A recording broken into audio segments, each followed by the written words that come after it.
Well, I just crossed into North Carolina and I got snow here too. I left Princeton, West Virginia. Today's Wednesday. I left Princeton, West Virginia Monday and went down to Wytheville, Virginia and hung out down there in a Walmart, and I just got to the point where I was like, hey, I'm tired of doing these Walmart overnight trips. So I got up this morning and hung out for a little bit, made a lot of phone calls, like 3 or 4 hours worth of phone calls, trying to find a camp spot, and it was, it was impossible. So I just jumped in the car just now, and I'm headed to South Carolina because there's no campgrounds open in North Carolina and nothing's open in Tennessee. They're closed for the season. And as far as North Carolina, the snow, they say the roads are impassable. So I found a campground in South Carolina right below Anderson, South Carolina. It's only like 4 hours away from me, so I figured I'll get in 2 hours a day and 2 hours tomorrow, and it's really a reasonable price. I mean, quoted me $25 a night, and they got electric and hot water, cold water shower houses. And then I'm disabled because of my heart condition. I get another 35% discount. Even though I'm out of state, they got like 6 or 7 state parks in South Carolina that they'll give that 35% discount.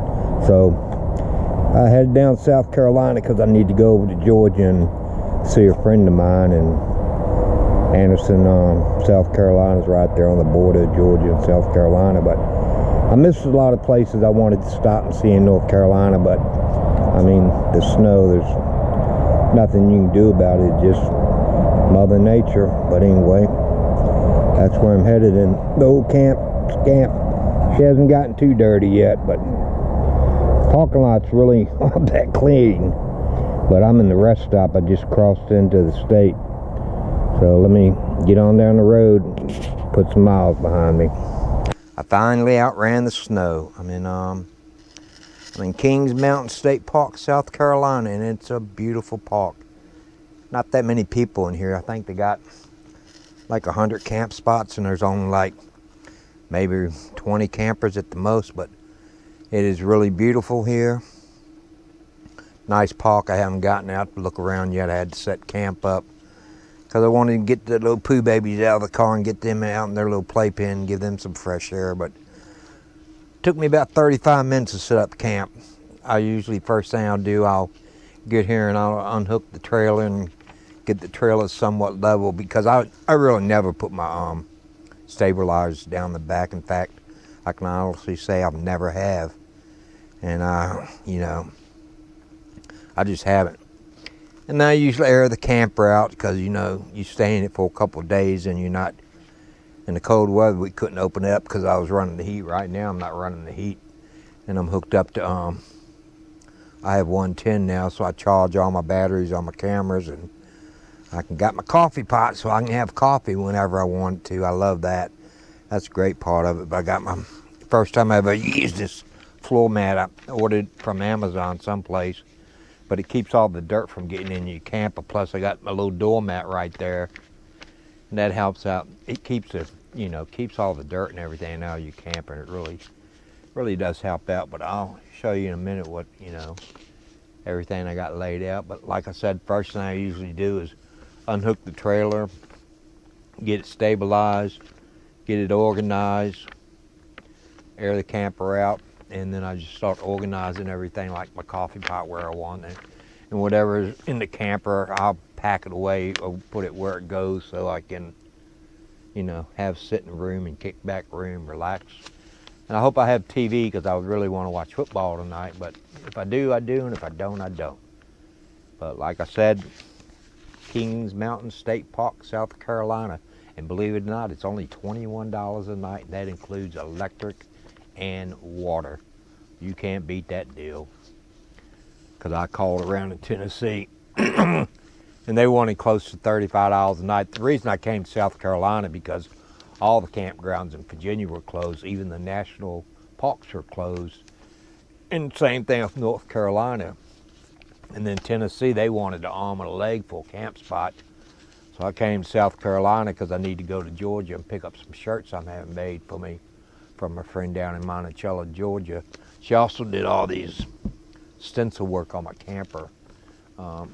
She does good work. I mean, if you want her address and her phone number and her name, give me a holler and I'll send it to you because she's given me permission to. So she does real good work. She did my wheel cover too. Okay, let's get to do inside my trailer. Okay, here we are. Let's take a look around. Got my car. See, I mean, this campground is empty. Almost completely empty. I love it when it's like this because you got all the privacy in the world. Well, there you got a bathhouse. Lady told me it had hot water, cold water, heated bathrooms. The roads aren't bad at all. I haven't seen any potholes. First thing I do whenever I pull up, I pull the playpen out. I put the babies in the playpen. Let them get some time out of that car. Isn't that right, little man and Amber? What y'all doing? They enjoy it. They're not super active. Little man is. If I let him out, he'd be all over this park. Got my new mat down. Thing about putting your canopy out, if you lean it to one end or the other, so if it does rain, the rain will run off of it, because one time I forgot to do it and I came back and it was almost caved in. I got super lucky on that deal that it didn't. Okay, they got fire pits too, and they sell wood up at the office. Got some real nice souvenirs in the office, and people are real friendly here. But inside my trailer, I don't know if y'all can see that, but I bought me a rug at Walmart, a little throw rug, and it fits perfectly in there to take all the wear and tear off my floor. And then I got my bathroom mat in front of me. But really all I do is just air the trailer out real good and clean up the best I can and get ready with my coffee pot.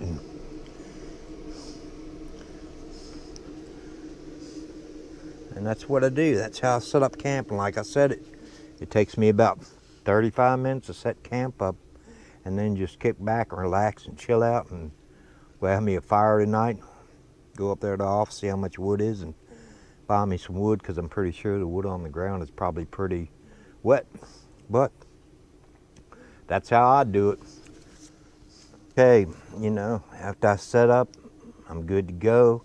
Just time to kick back and relax. Hopefully I can watch football tonight. I don't know if they got TV reception, but I sure hope they do, because I look forward to it. Kicking back with my little babies, Amber. And, little man, what are you doing? And just, you know, watching some football. Amber says she'll jump out, Daddy, come to you. She'll eat food all day long. So, that's how I do it. Oh, another thing. Got me a new sticker. Right here. That is it.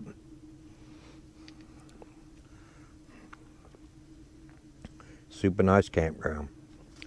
Couldn't ask for much better than this. They got a little bit of snow, but not a whole lot.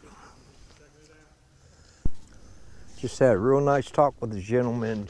He's local. I just met him up there. His name is Tom, and sat there and talked with him for about a half hour probably. Really cool dude. He's like me. He's stuck in the 80s, you know, 80s music, the way the 80s used to be, the 80 hot rods, you know. He said he missed it, and that's, you know, I do too. I know I got way off subject of setting up camp and everything, but it was just, I enjoyed the conversation. So, with that thought, I'm gonna let These are a few things I wouldn't leave home with. They come in super handy when you're out here camping. First thing, a set of cotton gloves with grippies on it. So when you're cutting firewood, your hands don't get all tore up. A little, I call it a shark tooth saw like this. It works so much easier than a hatchet or axe. It'll cut real quick. And if you take the cover right there and you put tape on it, the cover will stay good. The teeth won't chew it all up, but I haven't had any tape to do it. Start your fires. There you go.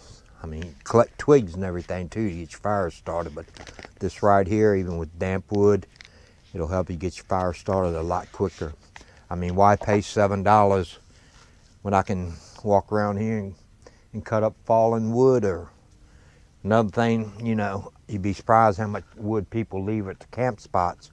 Like when it's empty like this, I go around and collect up the camp wood. I carry it in the back of my Subaru, so a little broom. Sweep the car out after you collect wood and carry it back to your camp in your car. A Subaru has a plastic back mat, so it's real convenient to clean it up. Just take a brush and clean it up, because I mean, there's no use being nasty when you're camping. You can stay clean. It just takes a little bit of effort. But I figured I'd share those few tips with you. But anyway, those are things I wouldn't leave home without. Kick back and enjoy. Relax.